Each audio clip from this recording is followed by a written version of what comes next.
कई सारे बच्चे पढ़ाई शुरू कर चुके हैं, लेकिन अभी भी उन्हें एक सही रोड मैप नहीं पता। तो मैं हर बच्चे को अलग अलग फोन पे नहीं बता सकता, इसीलिए ये मैं वीडियो बना रहा हूं और ये वीडियो मैं अपने आरआरबी बैच में भी लगाऊंगा अपनी एप्लीकेशन पर, जिससे जो बच्चा आए तो उसको पता रहे कि तैयारी कैसे करनी है, क्योंकि अब से आपकी एक जर्नी शुरू हो रही है आपके एग्जाम को फोड़ने वाली, और उस एग्जाम को फोड़ने वाली जर्नी में ये आरआरबी बैच आपके लिए बहुत उपयोगी साबित होगा। आरआरबी बैच को सही स्ट्रेटेजी क्या है, डिस्काउंट कैसे लगाएंगे, ये सारी डिटेल बताऊंगा। तो पहले मेन बात करते हैं अपनी स्ट्रेटेजी पर, और रेलवे एग्जाम्स की अगर आप तैयारी कर रहे हैं तो हम ये पूरी स्ट्रेटेजी उसके साथ में काम में ले सकते हैं। तो सबसे पहले आप जानेंगे आरआरबी बैच की कंप्लीट स्ट्रेटेजी क्या है, और फिर उसके बाद हम बात करेंगे आगे स्ट्रेटेजी, कंप्लीट स्ट्रेटेजी क्या है। आरआरबी बैच में देखिए, आप सभी लोगों को पता है ये बैच ऑलरेडी स्टार्ट हो चुका है, आपके पास यहां पर वीओडीज भी अवेलेबल है और आपकी रेगुलर लाइव क्लासेस भी चल रही हैं। अब जो भी बच्चा जुड़ता है, जैसे कि पहला डाउट ये बच्चे का रहता है, सर वैलिडिटी क्या रहेगा, सर वैलिडिटी क्या रहेगा, तो आपको बता दूं, जिस दिन से आप ज्वाइन कर रहे हैं, जैसे कि आज ज्वाइन कर रहे हैं तो आज से 1 साल, ठीक है, 1 साल की वैलिडिटी रहेगी, और ये अकॉर्डिंग टू योर डिमांड, आप सभी लोगों की डिमांड के आधार पर ये बढ़ाई जा सकती है, घटाई नहीं जा सकती है। जैसे कि और भी है, जैसे हम इसमें कंसीडर करते हैं, अभी मैं आरआरबी बैच में जो एग्जाम्स ले रहा हूं वो एएलपी टेक्नीशियन का non technical part, technical part के लिए अलग से आएंगे टीचर्स, वो अभी अगले वीक आपको मैं टीचर्स से इंट्रोड्यूस कराऊंगा, ठीक है। अगर आप ग्रुप डी की तैयारी कर रहे हैं, ये वाला पार्ट, अगर आप आरपीएफ की तैयारी कर रहे हैं तो आरपीएफ तो ऑलमोस्ट, मैथ तो आरपीएफ की ऑलमोस्ट रेडी है, आप अभी पूरा मैथ का सिलेबस कर सकते हैं आरपीएफ का, ठीक है। एनटीपीसी और आपका ये ग्रुप डी वाला जो पार्ट है ना, और इसके साथ साथ आपके सामने जो जूनियर इंजीनियर का पेपर आता है वो, और आपका एक पैरामेडिकल का पेपर आता है वो। तो अगर आपके ये आपको लगता है कि सर हमें और भी चीजें चाहिए, अगर हम अभी पढ़ रहे हैं, तो आप लोगों की इस एग्जाम्स के टाइम को देखते हुए ये हम इंक्रीज भी कर देंगे, ऐसी कोई इसमें बड़ी बात नहीं है। तो ये पहली क्लैरिटी हो गई कि वैलिडिटी कब से मिलेगी, 1 साल की मिलेगी। कब से मिलेगी, जब से आप बैच को ज्वाइन करोगे। जैसे कि आज से आप पढ़ने का सोच रहे हो, हाँ, तो आज से आज पढ़ने का सोच रहे हो तो यहां से आपको 1 साल मिलेगा। पहली बात तो ये क्लियर कर देता हूं।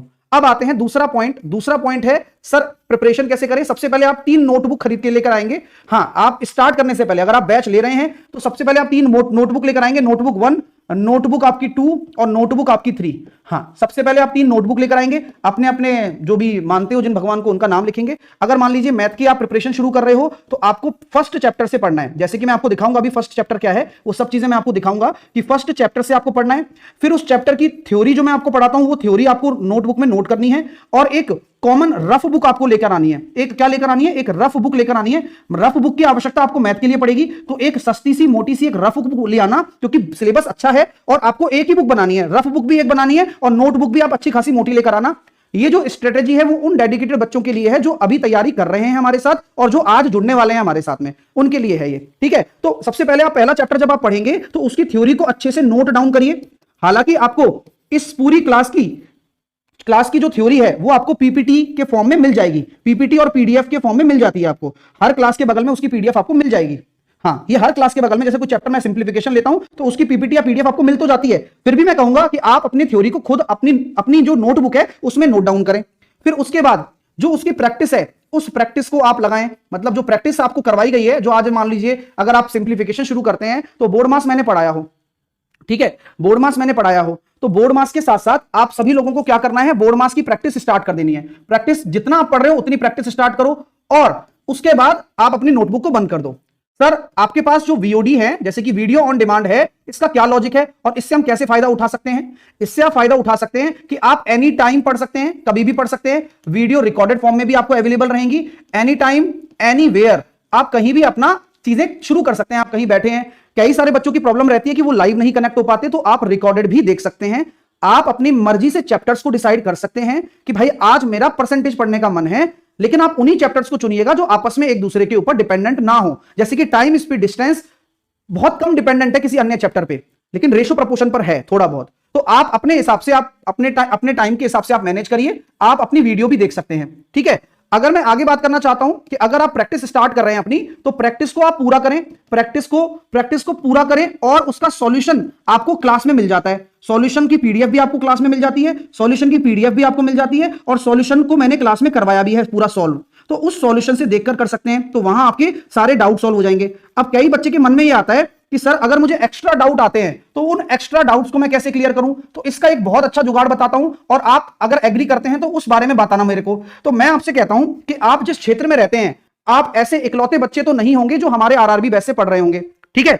आप इकलौते बच्चे नहीं होंगे, तो अगर कोई एक्स्ट्रा डाउट आ रहा है, कोई एक्स्ट्रा कॉन्सेप्ट में डाउट आ रहा है, या कभी कोई प्रैक्टिस कर रहे हो उसमें डाउट आ रहा है, तो उस डाउट को आप कैसे सॉल्व कर सकते हैं, उस एक्स्ट्रा डाउट को कैसे सॉल्व कर सकते हैं। तो आपको मैं ये बताना चाहता हूं कि आप अपने आसपास,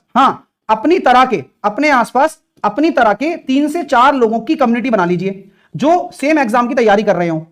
अगर सेम एग्जाम की तैयारी कर रहे हो या डिफरेंट एग्जाम की तैयारी कर रहे हो या मैथ पढ़ रहे हो, है ना, जैसे सेम सब्जेक्ट पढ़ रहे हो, एग्जांपल ले रहा हूं मैं, तो एक 4 बच्चों की कम्युनिटी बनाइए। अब इस कम्युनिटी से आपका क्या फायदा होने वाला है? कम्युनिटी से फायदा ये होगा कि आप अपने हर एक्स्ट्रा डाउट को आपस में डिस्कस कर सकते हैं, क्योंकि हर किसी का दिमाग अलग तरीके से काम करता है और आपके जो डाउट्स हैं वो आपस में वो सॉल्व हो जाएंगे आसानी से। आज ये स्ट्रेटेजी वीडियो है मेरे भाइयों, ये आपकी प्रिपरेशन से ज्यादा जरूरी होती है कि आप प्रिपरेशन करें कैसे।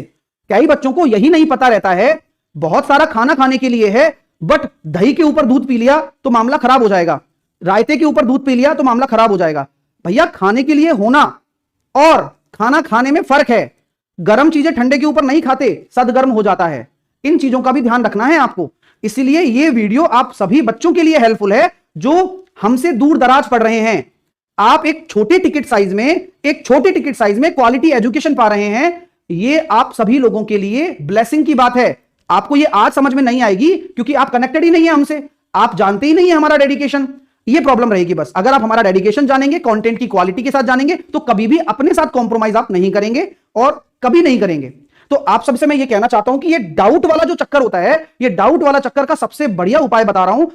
इससे बेहतर उपाय नहीं होगा कि कोई भी 4 या 5 दोस्त आपस में मिलिए, 2 घंटे मिलिए और 2 घंटे केवल और केवल आप पढ़ाई की बातें करिए। इसमें आप लोग जो आप डेली पढ़ाई कर रहे हो उससे आप स्ट्रेस फ्री हो जाओगे। ठीक है, अगर किसी टॉपिक में आपको वीकनेस नजर आ रही है, क्योंकि हो जरूरी नहीं है ना कि आप जो चीजें पढ़ रहे हो वो आप सभी लोगों को अच्छे से क्लियर हो। कोई सब्जेक्ट किसी की अच्छी होती है, कोई सब्जेक्ट किसी की अच्छी होती है, कोई बच्चा अच्छा सुनने वाला होता है। तो अगर कोई बच्चा अच्छा पढ़ने वाला है, मैं कहता हूं ये गुड रीडर है, ये गुड रीडर है ना, ये अच्छा पढ़ता है, और आप अगर अच्छे लिसनर हो, आप अच्छा सुन सकते हो, तो क्या मैं कह सकता हूं कि ये जीके, इसकी अगर जीके अच्छी है तो ये आपको जीके का जो भी आज क्लास हुई है वो पूरा रिवाइज करवा देगा बातों ही बातों में। तो आप सभी लोग ग्रुप डिस्कशन के जरिए अपनी तैयारी को अच्छा बना सकते हो और अपनी तैयारी को और शार्प कर सकते हो। दोस्ती ऐसी होनी चाहिए जो समय पर काम आ सके। मुझे पता है कि चारों बच्चे अलग अलग हैं, ये अपनी तैयारी अलग अलग करते हैं, लेकिन ये 2 घंटे केवल और केवल आपको अपने डाउट्स क्लियर करने के लिए रखने हैं और बातें करने के लिए रखने हैं, क्योंकि बातें करने से स्ट्रेस रिलीज होता है। आप अगर दूर रहते हैं और सेम बैच में हैं तो आप अपना एक व्हाट्सएप ग्रुप भी बना सकते हैं आपस में। टीचर उसमें इन्वॉल्व नहीं रहेगा, किसी भी तरह का कोई और टीम इन्वॉल्व नहीं रहेगी। ये आप अपने हिसाब से कम्युनिकेशन ला सकते हैं और आप अपने व्हाट्सएप ग्रुप में आप अपने आप को डिस्कस कर सकते हैं। यार मेरे को इस प्रश्न में डाउट है, आप में से कोई सॉल्व करने वाला है क्या? तो वो आपको सॉल्यूशन भेज देंगे। तो इस तरह का आपको बहुत हेल्पफुल रहने वाला है ये इस तरीका, क्योंकि हर बच्चे की अपनी कमजोरी और अपनी ताकत होती है। आप उस कमजोरी और ताकत को ड्यूरिंग द स्टडी, मतलब जब आप पढ़ाई कर रहे होते हैं तभी समझ पाते हैं। सर ऐसा कोई फ्रेंड नहीं है। शिव कुमार, अगर फ्रेंड नहीं है तो आप फ्रेंड बना सकते हैं। इस तरह के टाइम लगता है, लेकिन ओवर द टाइम ये चीजें निकल के आती हैं और कंफर्टेबल होने लगता है एक स्टूडेंट दूसरे स्टूडेंट के साथ में। तो ये एक अच्छा तरीका है एक्स्ट्रा डाउट्स को क्लियर करने का, स्ट्रेस को रिलीज करने का, डिप्रेशन से बाहर निकलने का। क्योंकि अगर आपको ये लग रहा है कि आपको नहीं समझ में आती है चीजें, या आप ही बकवास हो, या आपको ही चीजें दिक्कत आ रही है, तो आपको ऐसा लगेगा 4 लोगों से मिलकर यार मेरी जीके वीक है, तो आपको लगेगा मेरी मैथ तो अच्छी है। हाँ, ये होता है। तो थोड़ा सा आप इन चीजों पे भी दिमाग लगा सकते हैं, लेकिन ज्यादा टाइम मत वेस्ट करना दोस्ती में। आप पढ़ाई पे मतलब रखेंगे तो ज्यादा काम का है, अदरवाइज कोई काम के नहीं है दोस्त। इस समय नहीं है जब आप अपनी कैरियर की तरफ जा रहे हो तो। ठीक है, हाँ, बाकी अगर आपको चेक करना है तो उधार मांग के देख लेना, पता लग जाएगा कि काम के हैं या नहीं है। ठीक है, चलिए, तो आपको ये चीज समझ में आ गई। सॉल्यूशन की पीडीएफ मिल जाती है, सॉल्यूशन सॉल्व हो जाते हैं। हाँ,